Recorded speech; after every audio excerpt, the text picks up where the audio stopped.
Welcome to our webcast today, Bold Leadership, a critical competency for the future. I'd say, Jack, that's pretty critical right now, isn't it? Yeah, the future is here. That's right. You know, we've seen so many good examples and some bad examples. So what's great about it is we can talk about the good and the bad today. And I'm here with my good friend and partner, Jack Zinger. Jack, you're home? I'm home. Social Safe? distancing. Yep, safe. Well, and washing your hands. Well, I'm safe and well too, and excited to do this webcast today. As I get up in the morning, I watch the news. That's a terrible way to start the day. Yeah. I don't know if you do that, but I watch the news and I get depressed, right? Because the numbers go up and gosh, you feel a bit helpless. I mean, there's a few things you can do to stay safe. I mean, we know what they are: social distancing, washing our hands, not having personal contact, wearing the mask. I'm wearing the mask right now.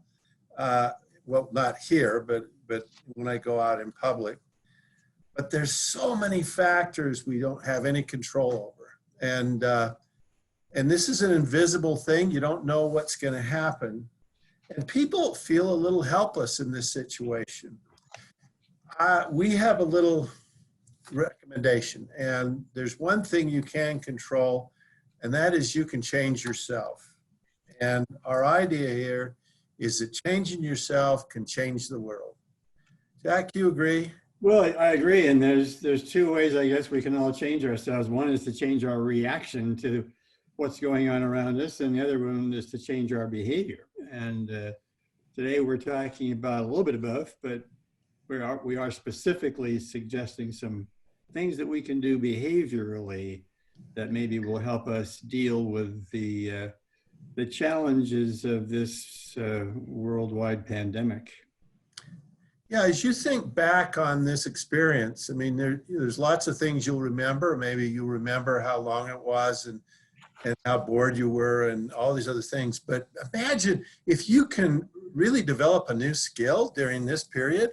Wouldn't that be amazing? I mean, that would be a really nice thing to have happen during this period. So a lot of webinars you go to, you listen to them and you kind of sit back and relax and you just listen. I want you to do something different here. I want you to listen with the intent of finding one or two things you can do to be more bold. And bold is a really critical competency. It has tremendous impact. We're going to show you about that. And I think it's important that everybody develop some boldness. And we're going to teach you how to do that today. As you think about the definition of bold leadership, influential behaviors that push boundaries, have a strong, immediate impact on both people and organizational outcomes. And so as you think about that, we first got introduced to bold by one of our colleagues, Kevin Wilde. And Kevin Wilde came to us and he says, I want to study bold leaders. And we said, what are bold leaders? And he started describing it. And I said, Kevin, give me 15 people you think are bold. And we had measured all these people. We had gotten 360 feedback on them. And he gave me the 15 people. And then I looked at their results on a 360 assessment and compared it to other people. And what we identified were 7 things that characterized the people that he said were bold, and they were. One is they challenged standard approaches. 2, they created an atmosphere of continual improvement. 3, they did everything possible to achieve goals. They were really on it, and they were really trying to do a lot to achieve a goal. Get others to go beyond what it was originally thought possible. They got people to stretch. They energized others to take on challenging goals. They recognized situations where change was needed, and they had the courage to make the needed changes. As you think about these 7, that is a really interesting, and leaders that did that well, they were bold. And that's our definition of bold. And as you think about bold leaders, you kind of think about some bold leaders and there's some bad behaviors. Well, I call them the 3 A's. They're aggressive, they're autocratic, they're arrogant. And if this is how you display bold, it has a very negative side effect, and it doesn't help you as a leader. Jack, you probably met some of these people. I've met him, usually him, but maybe a few hers, I guess. But yeah, I think what's fascinating to me, Joe, about this topic is that being bold is one of those behaviors that clearly it's a two-edged sword. It can cut both directions. And, you know, we've got some colleagues who have written a lot about kind of strength taken too far become a weakness. And they've used as an example of that, the behavior of being aggressive or assertive. And we've kind of disagreed with them. And we've said, well, you know, a truth strength, you can't do too much. But bold is clearly one of those things that you can do too much. And it's especially a problem when it isn't balanced. So I think you've got some more things to talk about in terms of good bold behavior. And we see them listed here. Go ahead and kind of show them. Yes, as you see on the screen, Jack, you can see there's a set of good bold behaviors. And what we did is we looked at leaders who are in the top 10% in terms of their ability to be bold. And we said, well, what did they do that was different than the average leader? And what we found is they were very skilled at getting others to stretch. They constructively challenged standard approaches. They inspired and energized others. And I think that was very different than the bad, bold behaviors, because they tended to be aggressive, assertive. They tended to push more than pull. They helped others understand. They were sensitive to the needs of others, and they found ways to improve ideas. So we do believe that bold can be a very, very helpful behavior, but we need good bold, not bad bold. So let's look at the impact of boldness. Now, this graph shows you bold leadership in deciles, and then that's the horizontal axis. The vertical axis shows you overall leadership effectiveness. And what you see there is pretty impressive, because there's a really significant correlation between how bold a person is and how effective that leader is perceived. But what would it be like to work for a bold leader? Would you love it or hate it? Turns out you'd love it, because what we have here is employee engagement. This is 49,000 leaders, but you can see that the more bold leaders are, the higher the engagement of their direct reports. So people like bold leadership, because usually that's not the timid leader. That's the leader that jumps in and gets stuff done. And then we looked at the percentage of people that were thinking about quitting. As you can see, people who were timid, first to the 9th percentile on their boldness, about almost 48% of them were thinking about quitting, but the boldest leaders, only about 13% were thinking about quitting. So there's a really strong correlation. Well, how does bold leadership impact your effectiveness? Well, we looked at high potential ratings. Now, we had about 9,000 people where we had a small percentage of them that were considered high potentials, as having potential to go further in the organization. And we looked at the boldness. If your bold leadership scores were in the 10th percentile, there was only a 5% chance that you'd be rated as a high potential. But if you're in the top 10%, there's a 36% chance. We also did another study where we looked at individual contributors, and then we looked at performance rankings on performance and effort. And we found that if you were below the 75th percentile on bold, you were about at the 40th percentile on your rankings on performance and effort. But if you were in the top quartile on bold, you were at the 80th percentile. So twice as effective in terms of your ratings. And so you think about this, and you think about what people get out of this, it improves your leadership effectiveness, it increases engagement and retention and effort, and people that are bold are more likely to be promoted to higher levels of management. Jack, did any of that surprise you? No surprises. No surprises. So here's the big surprise. Yeah, this is the surprise. Bolder.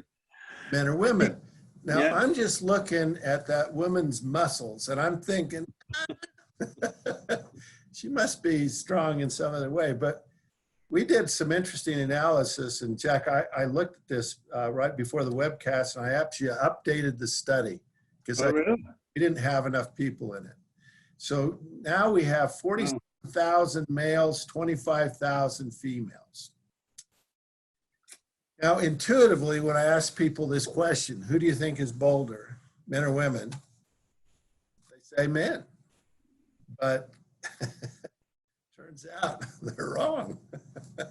Yeah, that is very fascinating because it is so counterintuitive.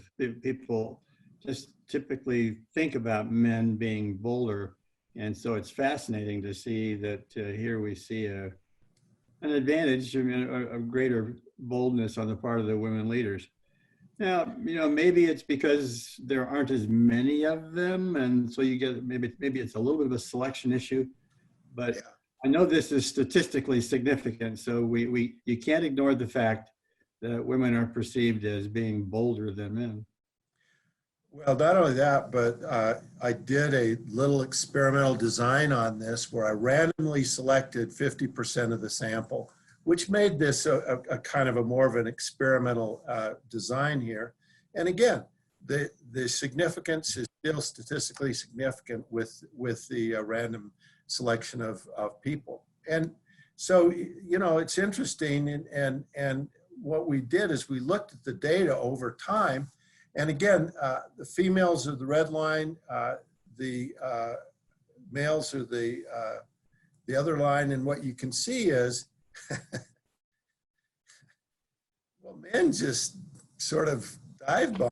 I mean, their boldness goes down over time, but women sort of go down a bit until they're age about 40, and then they level off.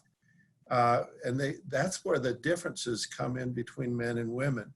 We looked at the same difference by levels in the organization. And as you see there, this is really surprising. The boldest group on average is supervisors. And I think we have a little bias there in terms of the expectations.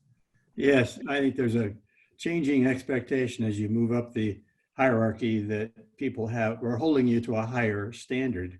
But it is fascinating that it's not until you reach, the very upper echelon of top management that you see that pattern beginning to change. Yeah. And women, again, being bolder and being rated as bolder on all those levels, senior management, middle management, and top management. So can you be too bold? And we did a little study on this. We looked at two kind of dimensions here, sound judgment or the bold approach, using the bold approach. We're looking at 51,000 leaders here. So it's a really large study. We have good data on this. So what we did is we looked at leaders who were at the 75th percentile on sound judgment, and they were below the 75th percentile on their boldness. And so this is a really smart person, good judgment. They know it all, but they're not very bold. And what's the chances you'd be a great leader at the top 10%? There's a 1% chance. Yeah, right. I remember that show Dumb and Dumber, and Jim Carrey in that movie, he goes up to this woman and he says, "What's the chances that a guy like me and a girl like you fall in love and get married and have babies?" And she said, "I'd say 1 in a million," at which Jim Carrey starts to smile and says, "You're saying there's a chance." Men tend to know that line. But anyway, if you're really good judgment and you're not bold, there's a 1% chance you can be a great leader. But so let's look at the opposite side. Sound judgment is not a strength. Bold is a strength. I think this is going to be better. It is. It's 4%. Two losers right in a row. But if you do them both, you'd expect 5%, but you end up getting 95%. That is a powerful combination. And you've met people that were bold, but they're the a bull in the china closet. They're asking people to do things and they have no idea why, and they lead people in the wrong direction. They don't have good judgment. I mean, that's a recipe for disaster. Another combination would be strategic vision and bold. And again, you can see that's a powerful combination. When you put those two together, you get this enormous effect. And a third one is positive relationships and bold. And so what we found is there's these three things that when you put them together with bold, create this powerful combination. And that's where we think the boldness can really pay off when you're bold and good judgment, you're bold and positive relationships, you're bold and strategic. And so as you think about those three balancing behaviors, sound judgment, strategic vision, positive relationships, they balance bold and they make it a profound strength when you do it together. So here's our recommendation. If you're not very bold, if you lack the bold approach and are reasonably skilled at least one of the other approaches, increase the boldness. It's going to help you. It's going to really accentuate the other one. But let's say you're fairly bold. Should you be more bold, or should you work on one of the other behaviors? Jack, what do you think? Well, I think this is a case of where if you're reasonably bold already, but you find yourself lacking in positive relationships or being strategic in your thinking, then it may pay you to kind of work on one of those, because as we observed very early on, this is one capability, competency where balance is really important. It really is, and it makes a lot of difference. So here's our assumption on this webcast. Because you signed up for a webcast on bold, we assume most of you want to be a little bit bolder. And so let's look at your influence preference assessment. If you haven't done it yet, it's fine. You can do it after and you'll get your results. Now, this is a preference assessment. It doesn't show you your effectiveness. It shows you your preference to be bold. And so the first assessment it gives you is whether you tend to use a cautious approach or a bold approach. It gives you a score, okay? The scores run from -5 to +5, and you can see where the 50th percentile is. So the 50th percentile is just a little bit shy of 0. So you can see that about half the people are on both sides of that scale there. And so you can see if your preference is to be bolder or to be a little bit more cautious. Now, we do find there's a good correlation between a person's preference and their effectiveness. The higher your preference, the higher your effectiveness typically. So it's a good guess that if your scores are high there, you're probably bolder. And if they're low, you're probably a little more cautious. We also show you 3 other scales in this assessment: quick, intuitive judgment versus deliberate, balanced judgment, tactical versus strategic, work focused versus relationship focused. So you can see how you're doing on all 4 of these dimensions, and it'll give you a pretty good insight into which one you prefer, where your passion and energy is. It's kind of an interesting assessment. If you want to show it to other people, you can do that. They can take it and they can get their scores and you can compare them. That's always fun to have your spouse do it.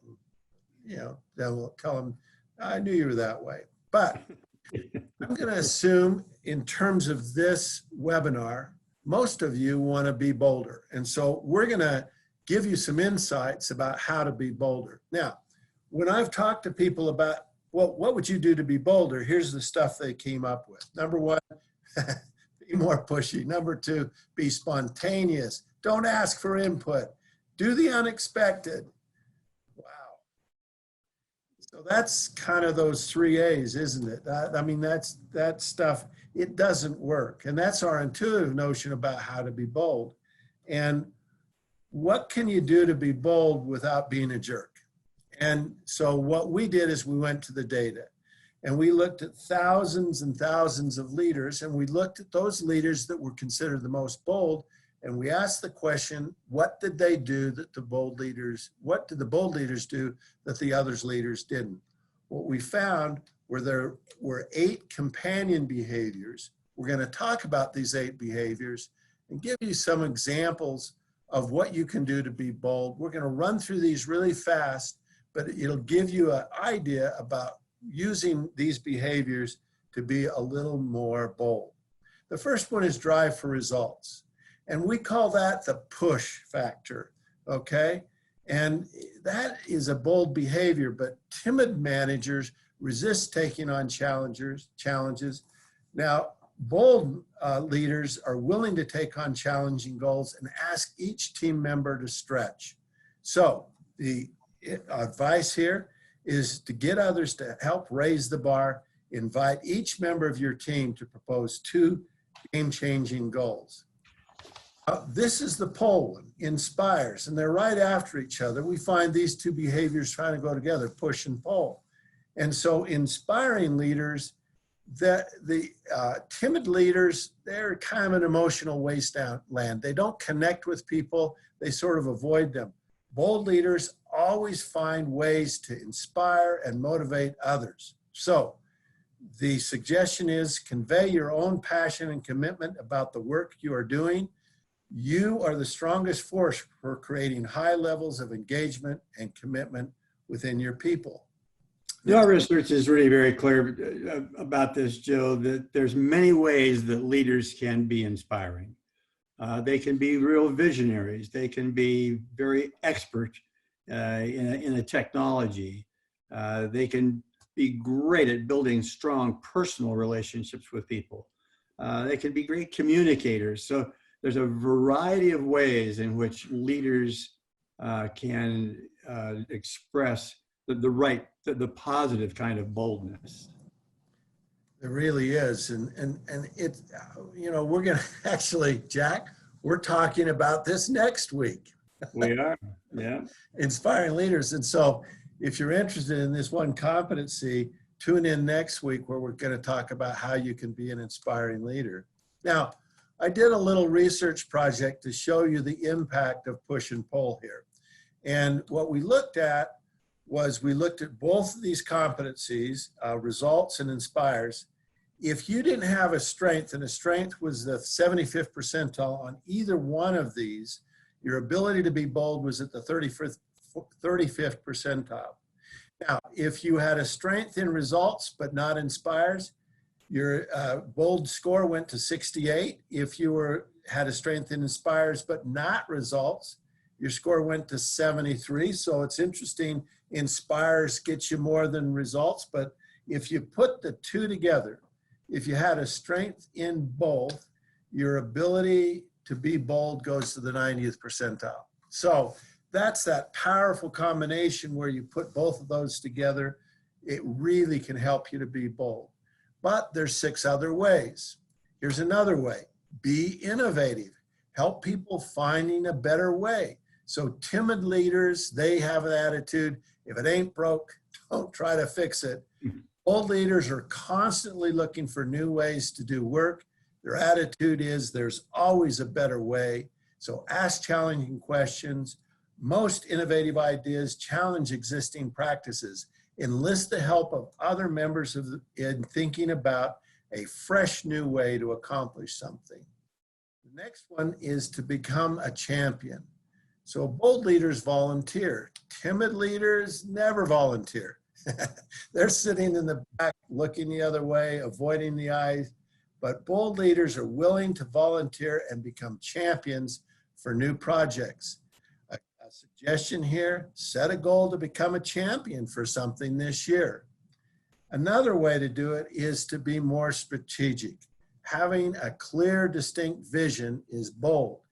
So timid leaders understand the strategy and they assume the others are clear, but bold leaders are a broken record. They constantly remind others of the vision and what is needed to reach objectives. So your suggestion for how to improve, continually help team members see future possibilities and not just the current reality. The next one is focusing on the outside world. And it's easy to focus internally.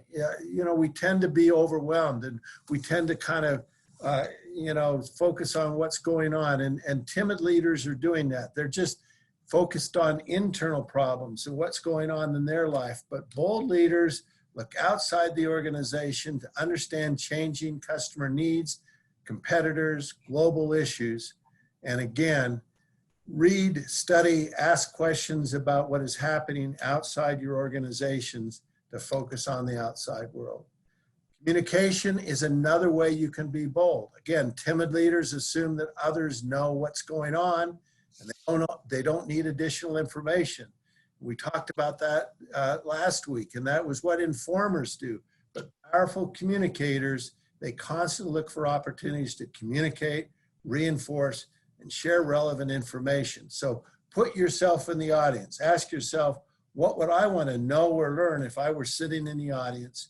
Sometimes the best way to communicate is to listen. And the last one, and I think probably one of the most important ones, is to take initiative. Bold leaders take initiative. So timid leaders wait to be told what to do. Bold leaders are quick to act when they see problems, issues, or conflicts. Again, the suggestion, look for opportunities to go beyond what is expected and do it now. So there's 8 companion behaviors.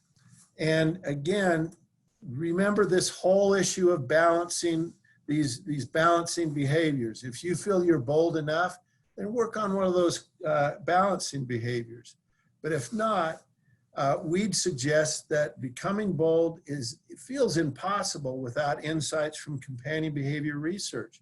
Select a few of the companion behaviors, and I'd select based on your passion, what do you like to do, but also what does the organization need you to do? The research shows that if you can improve a couple of these skills, you can really improve the extent to which others see you as bold. So, suggestions for being more bold. Jack, you sat back and you said, if somebody came to me and asked me, what should I do to be more bold? These were your suggestions. Could you speak to this? I would be delighted to. So, as Joe says, I just sat and thought about what would I tell my grandson who said to me, so how can I be seen as a more courageous, bold leader? And I would say, number one, when you're in meetings, if you've got a strong point of view that you think hasn't been expressed, then by all means, speak up and say it plainly and forcefully. So be known as a person who is willing to kind of give his or her point of view on whatever issue is before the House. Number two, it would be that as you look at your organization and you watch it operate, often you'll see some big issues that you think aren't being fully addressed. And one way of being bold is to put your finger on those issues and be the one who identifies them, points out their importance, and becomes a real spokesperson for that being having the searchlight turned on it.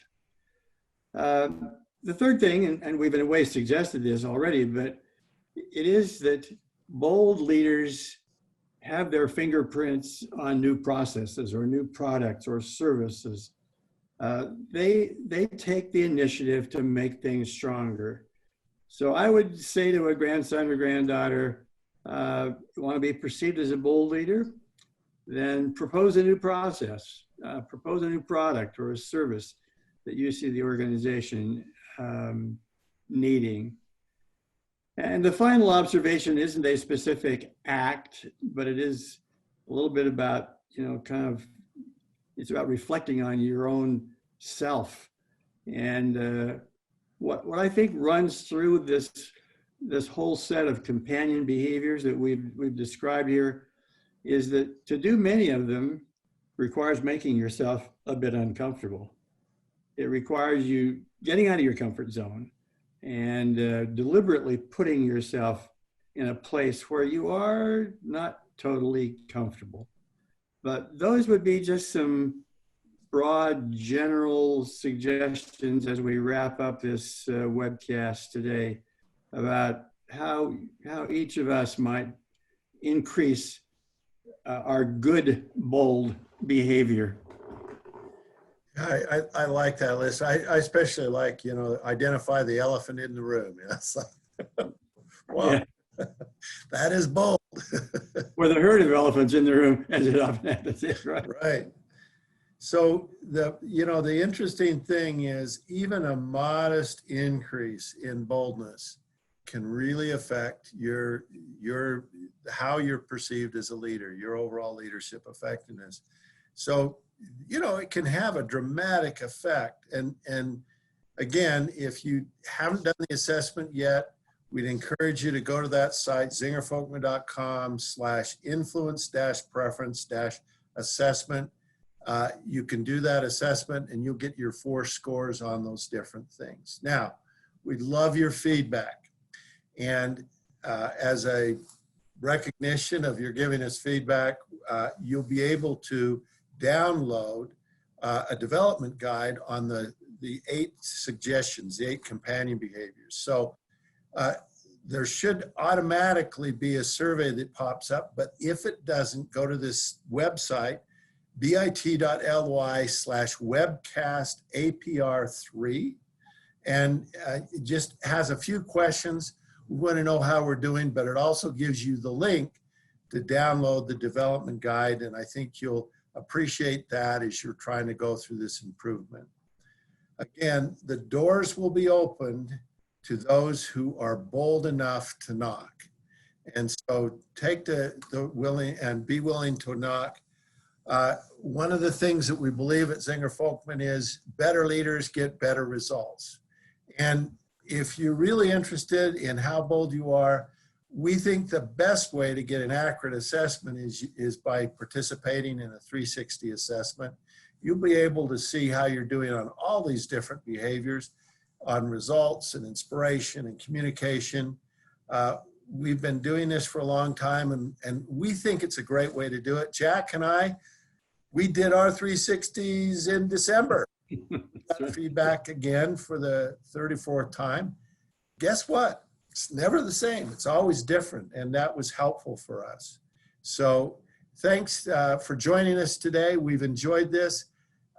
It's our wish that during this time that's very difficult, you can help yourself by building a strength that you currently don't have. Again, that feedback survey link is bit.ly/webcast-apr3. Jack, any final thoughts?